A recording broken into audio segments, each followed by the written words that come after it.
Chez Merlin, découvrez une gamme complète de cuisine à partir de 89 000 francs, appareil électrique compris. Des salles à manger, des salons en cuir à des prix imbattables. Chez Merlin, c'est mon portefeuille qui se sent bien. Meubles Merlin à Lessines. Rejoignez-moi au salon de l'érotisme, Sexy Charme et Fantasy de Liège. Show sexy non-stop au Omnisport de Grivny, rue Nicolas Piron. Du 12 au 15 août, élection de Miss Sexy Liège. À bientôt.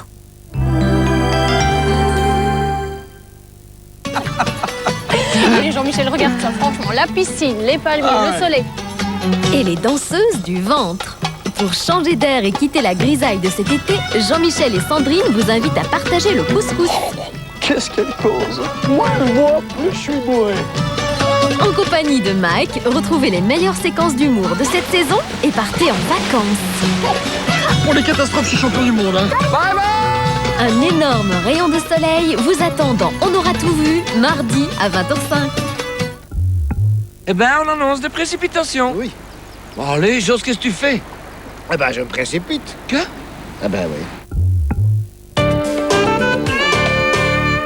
Ravi de vous retrouver pour la météo des plages. Profitez-en bien si vous avez l'occasion de passer la journée de demain, la journée du 15 août au bord de la mer. Il fera vraiment très bon, très agréable avec du soleil.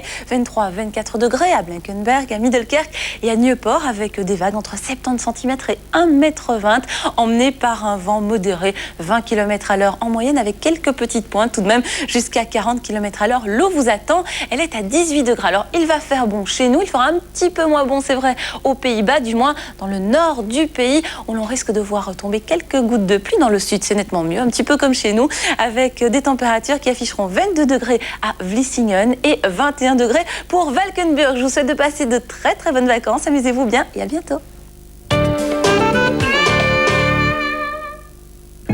Vous avez toujours rêvé de vous acheter une très belle voiture de sport, de vous acheter une belle villa avec piscine ou de faire le tour du monde en famille, un beau tour du monde.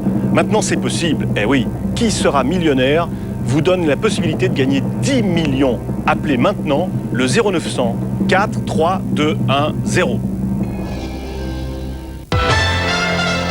Deux trains de passagers sont entrés en collision ce matin à Liège. L'accident spectaculaire a fait 21 blessés. L'un d'entre eux est dans un état grave. Une erreur humaine est à l'origine de cette collision, le 9e accident sur le rail belge depuis le début de l'année. 107 membres d'équipage d'un sous-marin nucléaire russe bloqué par 100 mètres de fond en mer de Barents, une situation dramatique de l'aveu même du chef de la marine russe. Aux États-Unis, après les républicains et les démocrates entament leur convention, Al Gore, le vice-président américain, est crédité de 39% des intentions de vote, moins que son rival George Bush Jr. Les Diables Rouges se sont retrouvés aujourd'hui à Krenem en prévision du match Belgique-Bulgarie de mercredi. L'attaquant Branko Stroupar, blessé, est forfait.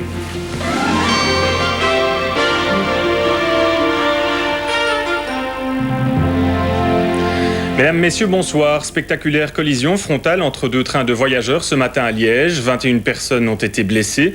L'un des chauffeurs a été désincarcéré de sa motrice dans un état grave. On a toutefois évité le pire. En raison du congé du 15 août, les deux trains transportaient beaucoup moins de passagers qu'un lundi habituel. Éric Van Deus. Une seule petite heure aura suffi au service de secours pour évacuer l'ensemble des blessés. Il faut dire que les conditions étaient favorables. Des secouristes bien rodés, deux trains peu remplis et malgré la violence du choc frontal, peu de blessures graves. La plupart des passagers sont sortis par leurs propres moyens et se sont acheminés hors du tunnel par leurs propres moyens.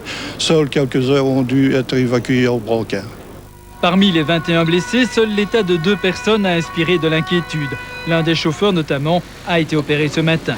Quant aux autres passagers, ils ont surtout souffert de la projection brutale contre la tablette du compartiment. Beaucoup de gémissements, oui, beaucoup de gens qui se plaignaient. Tout le monde était pris dans les côtes et ça fait mal. Hein. Alors tout le monde se plaignait. Il y avait des gens étendus, blessés, hein, à 100 aussi. Hein. Je suis sorti hors du train, moi je me demande comment. Et je suis sorti du tunnel à pied. Aucun coup de klaxon, à peine un coup de frein, rien n'a semble-t-il prévenu les voyageurs de l'imminence du choc. Seule une petite modification ce matin a étonné les habitués. Je prends ce train là tous les jours, enfin souvent quoi.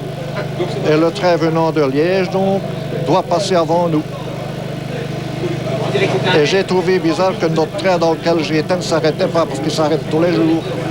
Pour ne pas saturer les hôpitaux, les blessés ont été dispersés vers plusieurs services d'urgence. La majorité a déjà pu sortir. Le bilan pour un accident de train s'avère miraculeusement léger. À partir du moment où on a des accidents de chemin de fer, celui-ci, on n'avait pas trop de victimes. Il faut savoir qu'un train de voyageurs peut aller jusqu'à 1500, 1700 voyageurs. Et là, alors, c'est vraiment une catastrophe d'un niveau beaucoup plus conséquent et où tous les hôpitaux du pays et même des pays avoisinants risquent de recevoir des victimes. Par chance, l'accident d'aujourd'hui ne s'est produit que sur une ligne secondaire et peu fréquentée. L'accident s'est produit sur un tronçon à voie unique en raison de travaux sur cette ligne reliant Lierre, Namur et Bruxelles. Comment les deux trains ont-ils pu se percuter de front ? Les premiers éléments de l'enquête indiquent qu'il s'agit d'une erreur humaine. Le point avec Dominique Demoulin et France Sirian. Une défaillance humaine, un stop non respecté et ce fut la collision frontale. Il est alors 8h05, l'omnibus Namur-Herstal roule sur une voie unique dans ce tunnel à la sortie de la gare de Liège-Guillemins. Face à lui, le train IC ralliant Liers à Namur qui aurait dû s'arrêter. Malgré la vitesse modérée, le choc est terrible. Les deux trains s'encastrent l'un dans l'autre. Le poste de conduite du train IC est écrasé et projeté sur la seconde locomotive. Le conducteur qui venait de Liège-Palais a incontestablement franchi un signal à l'arrêt. Maintenant, la raison pour laquelle il l'a franchi, ça reste à déterminer dans la mesure où il y a deux thèses, soit d'une part un défaut de vigilance, soit un problème, disons, à son niveau propre, un malaise. On ne saurait pas encore le déterminer à l'heure actuelle. Le parquet tentera de préciser le pourquoi de l'accident, mais ce soir, le conducteur, toujours entre la vie et la mort, ne peut être entendu. Sur la voie, les travaux de déblaiement ont commencé. Nos spécialistes sont sur place et pourraient séparer les deux trains assez rapidement et ainsi libérer une voie aux environs de 20 heures. Pour la deuxième, il faudra attendre demain matin pour la récupérer. Ces travaux se poursuivront donc durant toute la nuit, entraînant bien sûr quelques perturbations du trafic, y compris sans doute demain matin. Plus aucun trafic entre Liège-Guillemins et Liège-Palais. Donc nous allons instaurer un système de navettes de bus pour les voyageurs pour leur permettre d'éviter ce tronçon inutilisable. Heureusement, l'accident est survenu un jour férié alors que les deux trains transportaient une trentaine de passagers seulement. Un lundi normal, ils sont bondés. Des accidents ferroviaires qui ont une fâcheuse tendance à se multiplier depuis un an sur le réseau national. Depuis le 20 janvier dernier, près d'une dizaine de faits du genre mettant en cause tantôt des trains de marchandises, tantôt des trains transportant des voyageurs. Frédéric Pellissier revient sur ce qui s'apparente à une série noire. 18 avril, ligne Charleroi-Namur à hauteur d'Esoprel, un train heurte une dalle de béton posée sur les rails avant d'aller percuter un autre convoi en sens inverse. Geste d'inconscience de la part de 3 enfants qui ont posé cette dalle. Un machiniste trouve la mort dans cet acte criminel qui fait également plusieurs blessés. Un mois et demi avant, l'international Milan-Bruxelles déraille à hauteur de Miroir entre Gemep et Libramont. Les 150 passagers sont indemnes mais choqués. Le 28 janvier, ce sont 2 trains qui rentrent en collision à Herentals en Flandre. Par chance, aucune personne n'est tuée, mais on dénombre 71 blessés. L'accident est dû à une négligence d'un conducteur qui n'aurait pas respecté un feu rouge. Le 20 janvier, à Stockhem, près d'Arlon, c'est un train de marchandises qui déraille. Il transportait des produits toxiques. Le train assurait la liaison Rotterdam-Metz. Il y a un mort, le conducteur du convoi, tué sur le coup. Là encore, c'est une erreur humaine qui est à l'origine de l'accident, puisque le convoi roulait trop vite. Vitesse élevée, non-respect de signalisation sont à l'origine de beaucoup d'accidents. La SNCB investit pour que la technologie diminue les risques d'erreurs humaines. Nous faisons déjà d'importants efforts de modernisation du réseau. Et quand on dit modernisation du réseau, quand on crée de nouvelles lignes, qu'on les améliore, qu'on les électrifie, ce sont évidemment aussi des investissements qui concernent la sécurité. Et nous allons dans les prochaines années encore travailler l'amélioration de la sécurité, notamment au niveau de la signalisation. Des travaux qui devraient permettre d'éviter de tels accidents, mais tout en sachant que le risque zéro n'existe pas. À viser cette fois les suites du déraillement vendredi d'un train contenant des produits toxiques. Aujourd'hui, les opérations de transbordement des produits incriminés se sont poursuivies. Vers 16h, l'autoroute Liège-Maastricht a été fermée durant la phase délicate de vidange d'un des wagons. Voyez ce reportage de Thomas Herbeau et de Stani de Beust. Dans ces cuves couchées sur les rails, des substances toxiques qu'il faut évacuer pour redresser les wagons et dégager les voies. Une opération à risque qui nécessite un périmètre de sécurité de 300 mètres. Le problème, l'autoroute vers Maastricht qui passe trop près des rails. Par mesure de précaution, les autorités ont décidé d'interrompre la circulation. Nous allons procéder au transvasement du liquide des wagons endommagés, des wagons qui ont déraillé, vers d'autres wagons. Et il y a un moment qui, sans être extraordinairement dangereux comporte cependant un peu plus de risque, c'est le moment où on introduit le tuyau pour le transvasement et également le moment où on le retire. Pour l'instant, 3 coupures d'une demi-heure sont prévues. La première a eu lieu vers 16h cet après-midi. La seconde sera pour mardi 22h, la dernière mercredi dans la journée. Dernière opération, vider une dernière cuve qui contient un produit explosif et inflammable. Celle-ci est prévue pour vendredi. La circulation sera interrompue toute la journée. La fin de saison, voire la fin de carrière pour le champion cycliste Johan Museeuw, l'un des Belges les plus titrés actuellement dans le peloton. Hier soir, le coureur qui circulait en moto avec son épouse et son fils a été victime d'un grave accident de la route. Il souffre de plusieurs fractures et d'un traumatisme crânien qui s'est aggravé ces dernières heures. Frédéric Matriche. Johan Museeuw, lors de son transfert à l'hôpital universitaire de Gand, inconscient 3 heures après son accident. Vers 16h hier, Museeuw promène sa famille sur la moto qu'il adore, sa Harley Davidson. À 200 mètres de la maison de ses parents, il vire dans cette petite route de campagne. Une voiture qui tente de les dépasser les percute. Je connais le lieu où l'accident a eu. C'est dans la rue de son père. Il y a peut-être 20 voitures dans une journée qui passent là-bas. Donc, s'il doit avoir un accident, c'est que le destin est comme ça. Museeuw la poisse. Il y a 2 ans, il chute lourdement dans Paris-Roubaix. On croit le palmarès impressionnant de l'ancien champion du monde écrit, mais c'est sans compter son courage et sa volonté. Museeuw le panache. 2 ans après, sa ténacité le venge. Il remporte seul la course qui a failli le mettre au placard. Et à nouveau, cette jambe gauche qui est touchée. Fracture du péroné, de la cheville et de la clavicule. Le plus inquiétant pour les médecins, une fissure au crâne. La condition neurologique de Johan Museeuw s'est aggravée depuis hier soir. Le scanner de son cerveau a montré que son état n'était pas stabilisé. Le patient est légèrement conscient. Museeuw voulait une médaille aux Jeux Olympiques et une dernière année sous les couleurs de Domo, cette nouvelle équipe belge dont il devait être l'un des leaders avec Axel Merckx, une équipe créée par son ami Patrick Lefevereux.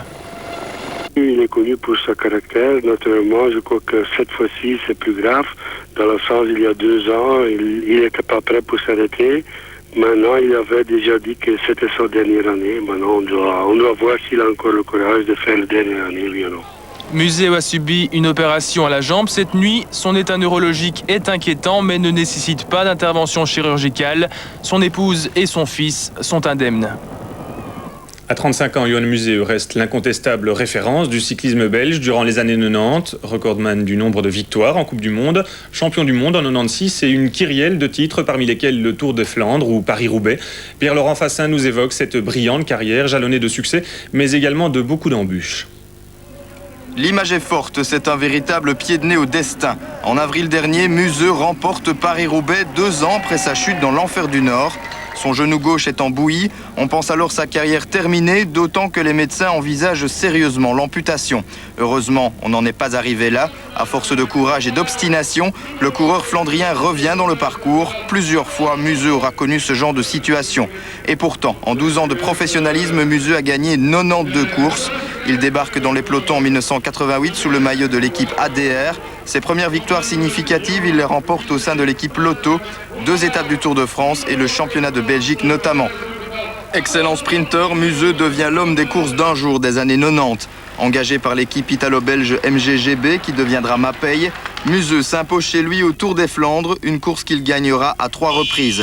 À son palmarès également, d'autres épreuves de la Coupe du Monde qu'il gagnera 2 fois. En 96 à Lugano, il devient champion du monde, il est au sommet de son art. Sa rage de vaincre et son jusqu'au boutisme le feront revenir au premier plan après chaque contretemps. Avec ce nouveau coup dur, il y a peu de chances de revoir Museeuw dans un peloton. Les patients de maisons de repos en mal d'orientation seront-ils dotés de bracelets électroniques? Un dossier délicat où autonomie et vie privée de la personne sont en jeu. À Bruxelles, le secrétaire d'État en charge de l'action sociale et de la famille, Alain Hutchinson, entend donc réglementer l'usage de ce bracelet. Explication Frédéric Pellissier et Steve Damant. Ce système de prévention qui bloque la porte d'accès lorsque le pensionnaire s'en approche est déjà utilisé dans plusieurs maisons de repos. Mais parfois, ce bracelet est utilisé de manière intempestive. Des personnes âgées, tout à fait capables de s'orienter et donc à même de sortir du home, en sont empêchées. Alain Hutchinson souhaite donc prévenir tout abus en posant 2 conditions à l'attribution de ce bracelet. La famille doit marquer son accord. La décision doit être prise par un médecin ou un psychiatre extérieur à l'institution. Un projet de réglementation accueilli de manière positive dans les homes. L'élément le plus important, c'est que la décision est prise en concertation. Pour les familles, également, ça les apaiserait parce que nous avons quelques familles qui sont parfois très ennuyées de savoir si oui ou non ils doivent laisser sortir leurs parents. Nous autres, nous nous sentons responsables et bon, qu'est-ce qu'il faut faire? La personne est désorientée, elle est très bien physiquement, elle est tout à fait capable de se déplacer, il fait beau, elle a envie de sortir. Il faut donc faire des choix, mais ces précautions permettront d'éviter tout problème. Quant aux pensionnaires, même si pour certains le bracelet n'est pas encore nécessaire, ils acceptent cette éventualité. C'est normal. Pourquoi? Mais justement parce qu'ils ne savent plus où.